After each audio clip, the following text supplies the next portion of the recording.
এই সম্পর্কটা পৃথিবীর সবার কাছে পরক্রিয়া, তো এই সম্পর্কটা আপনার কাছে কি? কিন্তু আমার কাছে, আশরাফুদ্দিনের কাছেও এটা পরক্রিয়া ছিল না।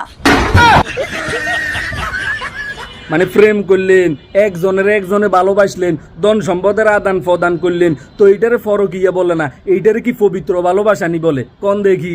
কারণ এটা শুধুই একটা ভালোবাসা, পবিত্র বন্ধন। মানে আপনি কিছু বুঝছেন তো?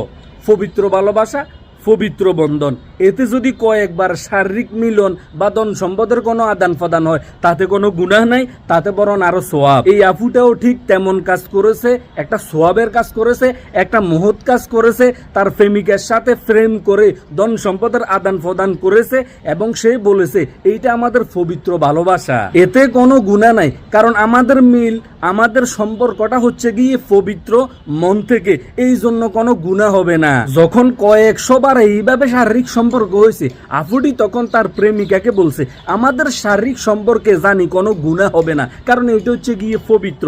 এরপরেও আমার মনে হচ্ছে এই শারীরিক সম্পর্কটা নাজায়েজ। ভাইয়ার এটা আমার কথা না, এটা আফুর কথা। এমুইজালে বুঝলেন না? এমুইজেন তার মধ্যে শারীরিক সম্পর্কটা যখন হইলো, তখন তো আমি তাকে বারবারই বলছিলাম যে এই সম্পর্কটা হারাম, নাজায়েজ। আফুটি কিন্তু একদম পবিত্র, একদম মহৎ একটা লোক। উনি কিন্তু বারবার ওনার প্রেমিকাকে বলছে আমাদের এই সম্পর্কটা হারাম, কিন্তু আমরা যে শারীরিক সম্পর্কটা করতেছি সেইটা কিন্তু আমরা নিজেরা করতেছি না, আমাদের মন থেকে হইতেছে। এইটার মধ্যে কোনো গুনাহ নাই, বরং সোয়াব। আল্লাহ পাক আফুটিকে বেহেশত নসিব করুক এবং কি জান্নাতের উচ্চ মাকাম দান করুক, কারণ আফুটি হচ্ছে গিয়ে একজন পবিত্র ভালোবাসার লোক। সমাজের মধ্যে মারু বিনোদিনী হলো গেলে এরকম দুই একটা পবিত্র ভালোবাসার লোক থাকার জন্য, কারণ এরা যদি থাকে সমাজের মধ্যে ভালোবাসাটা সারাটা জীবন টিকে থাকবে। আজ থেকে সবাই আমার সাথে শপথ করেন যে মানুষটা অন্যায় করবে তার লজ্জা পাওয়ার কোনো দরকার নাই, লজ্জা পাইতে হবে আপনার মতো আমার মতো সাধারণ মানুষকে। কারণ এইটা আমরা দেখছি, এইটা আমরা শুনছি, এই জন্যে আফুটি আরো বলছে কি জানেন?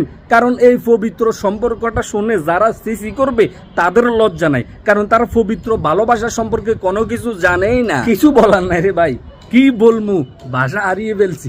আল্লাহ পাক তাদেরকেও হেদায়েত করুক, আমাদেরকেও হেদায়েত করুক, আর আমাদেরকে ধৈর্য ধারণ ধরার তৌফিক দান করুক এইসব ভিডিওগুলি দেখার পর। তো সব ভালো থাকেন, সুস্থ থাকেন, নিজের প্রতি খেয়াল রাখুন।